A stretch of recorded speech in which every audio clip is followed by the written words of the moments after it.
Most people are extremely careful around those they perceive as powerful. But something strange happens when people believe you've missed something, when they think you're naive, distracted, emotionally invested, or simply not paying the kind of attention they'd be paying in your position. They relax. The performance softens. The careful version of themselves, the one calibrated for your observation, steps back. And in that relaxation, people reveal more than they have ever chosen to share. The uncomfortable truth is that underestimation is one of the most accurate windows into human nature you will ever have access to.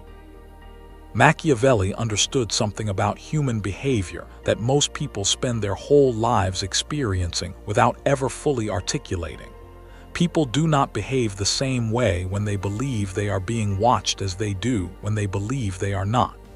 This is not about deception in the dramatic sense. It is simply the architecture of impression management, the constant, mostly unconscious process by which people calibrate their behavior to the audience they believe is present. Remove the audience, or change their assessment of it, and the calibration changes too. What emerges in that shift is often far more honest than anything offered in the managed version.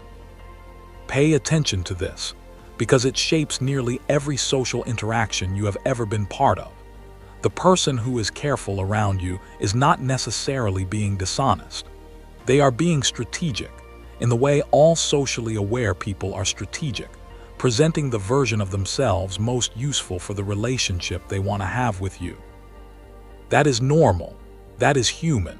The interesting thing is not that people manage impressions, everyone does. The interesting thing is what happens when that management stops, when someone decides, consciously or not, that you are no longer an audience worth managing for. Think about how this plays out in the workplace. A colleague who has always been professionally warm to you, collaborative, generous with credit, careful in how they speak about shared projects, begins to behave differently after a period in which they have concluded, for whatever reason, that you are not a serious competitor to them. Maybe you made a mistake that they interpreted as incompetence. Maybe you deferred on something in a way that read as passivity. Maybe they simply recalibrated their sense of where you stand relative to them. Whatever the cause, the effect is consistent. The warmth becomes slightly more performative, the generosity slightly more selective, and somewhere in the cracks of the new dynamic, a competitive quality emerges that was always there but had been carefully managed before. This is where it becomes interesting. The version of this person that appears after they've stopped managing for you is not a false version. It is the actual one, the one that exists when there is no perceived cost to revealing it. Most people, when they encounter this shift, experience it as a change, as the person becoming someone different. But that is almost never what happened. What happened is that you changed the perceived stakes of your observation, and the person responded accordingly. Most people never notice that the content of what people share with you changes dramatically based on what they believe you understand about it. When someone thinks you are naive about a situation, they will explain it to you in a way that serves their interests, because they believe you cannot evaluate the explanation against anything more than their own framing. When someone thinks you are emotionally dependent on them, they will gradually reveal behaviors they would never have shown you in the relationship's earlier, more uncertain stages, because the security they feel in your attachment removes the incentive to maintain the performance that won it. When someone thinks you are too distracted by your own anxiety to observe clearly, they will say things in your presence that they would not say if they believed you were calm and attentive.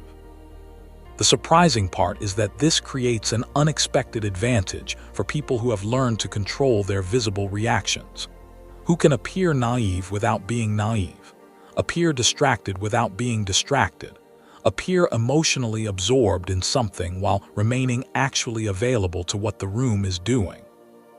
These people receive information that more obviously alert, more visibly attentive observers never access, because the information is only offered when the person sharing it believes there is no risk in the sharing. Look closely at what happens in close friendships when a meaningful gap begins to open, When one person's life starts moving in a direction that creates distance from the version of themselves the friendship was built around. The friend who is genuinely invested in you adjusts. They track the new version. They stay curious.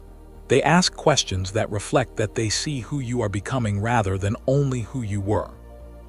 But the friend whose investment in the relationship was, in some part, an investment in a particular dynamic, in being the more successful one, the more socially connected one, the one with more authority or experience, that friend responds differently. The support becomes subtly effortful.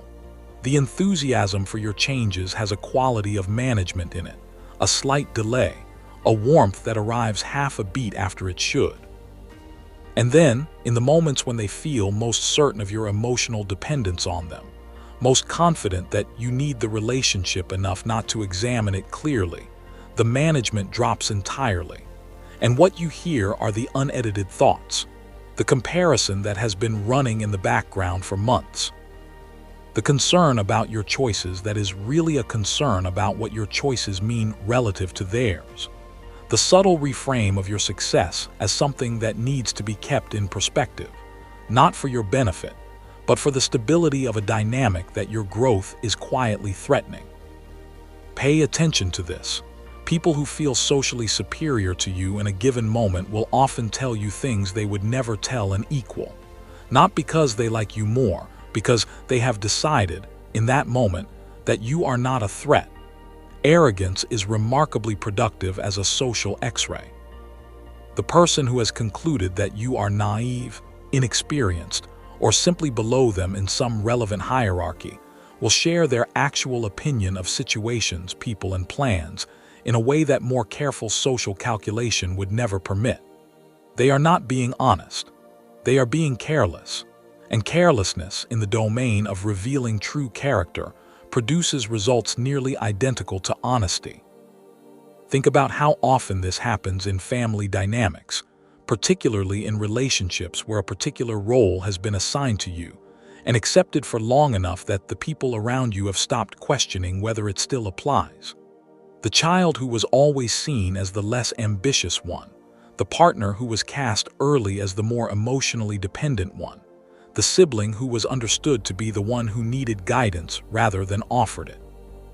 Once these roles calcify, once the people assigning them have convinced themselves the assignment is accurate and permanent, they stop managing the information they share with you around the possibility that you understand more than the role implies. This is where the most revealing conversations happen, not in moments of conflict, not in moments of crisis, but in the casual, unremarkable moments when someone is speaking to the version of you they have decided exists, and you are, quietly, a different version entirely. What they reveal in those moments is not just information about the situation they're discussing. It is information about how they see you, what they assume you are capable of noticing, and what they believe they can say in your presence without consequence.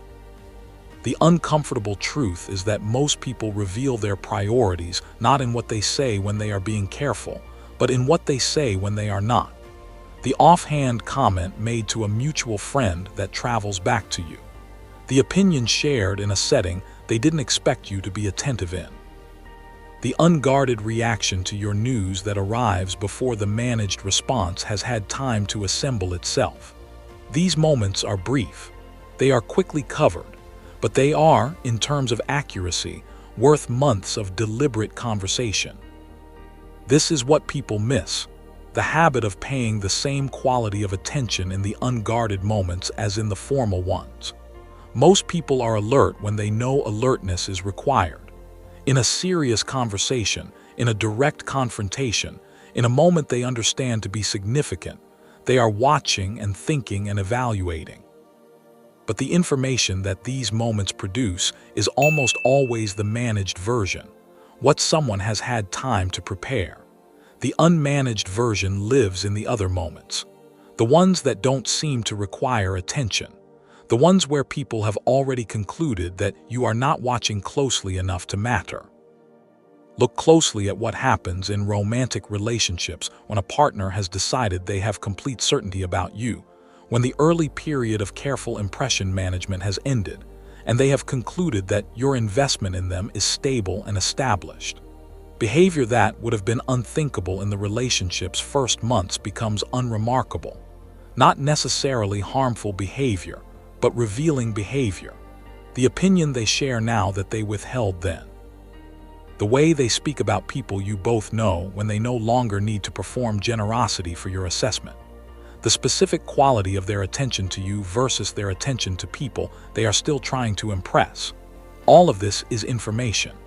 It is the real person, not the performed version but the actual daily one. And if you have remained genuinely observant rather than comfortable, it tells you things about the relationship that its surface warmth never would. Most people never realize that emotional reactivity is the primary enemy of useful observation. When you are inside an emotion, anxious, hurt, hopeful, defensive, your capacity to observe accurately is dramatically reduced. You filter what you see through what you feel. You edit the evidence to support the interpretation your emotional state has already committed to. This is precisely why people who want to influence your perception of a situation will often attempt to trigger an emotional response first, not necessarily to manipulate you toward a specific conclusion, but to compromise your ability to evaluate information cleanly. An emotionally occupied person is an observationally compromised person. And observationally compromised people miss the very moments in which the people around them are being most honest. Strategic self-control, the discipline of remaining calm and attentive precisely in the moments that are most designed to agitate you, is not coldness. It is the preservation of your capacity to see clearly. The person who can receive difficult news without immediately reacting to it observes the person delivering the news in a way that the person who reacts never does. The person who can sit with uncertainty without rushing to resolve it watches how the uncertain situation develops in a way that the person who moves immediately cannot. Stillness, in context designed to produce motion, is a form of intelligence. The surprising part, and this is what Machiavelli understood about the relationship between perception and power, is that how much people reveal to you is almost entirely within your control, not through manipulation, not through staging elaborate performances of weakness or distraction, simply through the management of what you choose to make visible about what you know and understand. People calibrate to the observer they believe you are. If they believe you are less observant than you are, they will show you more than they intended. If they believe you are emotionally absorbed, they will be less careful about what they allow you to see. If they believe you have already formed a fixed opinion of a situation, they will speak freely inside that belief. And in all of these spaces, the spaces created by their assumptions about your limitations, the actual landscape of their character and intentions becomes visible to anyone patient and calm enough to look. The people who understand others best are rarely the loudest, most intimidating, or most aggressive people in the room. They are not the ones whose presence makes everyone perform. They are most often the opposite, the ones whose presence makes people feel unwatched, comfortable, unchallenged. Because people who feel unchallenged stop managing, and people who stop managing reveal themselves with a completeness and accuracy that no amount of direct questioning ever achieves. They are the ones who observe quietly, who notice patterns across time rather than drawing conclusions from single moments, who understand that what someone says when they feel safe is frequently more honest than what they say when they feel watched, who have learned to remain still and attentive in precisely the moments most designed to pull their attention elsewhere. And because they have learned this, because they move through relationships and rooms and conversations with this quality of patient, undisturbed attention, they are rarely surprised, not because they are suspicious of everyone, but because they allowed themselves to see what was actually there, long before anyone intended to show it.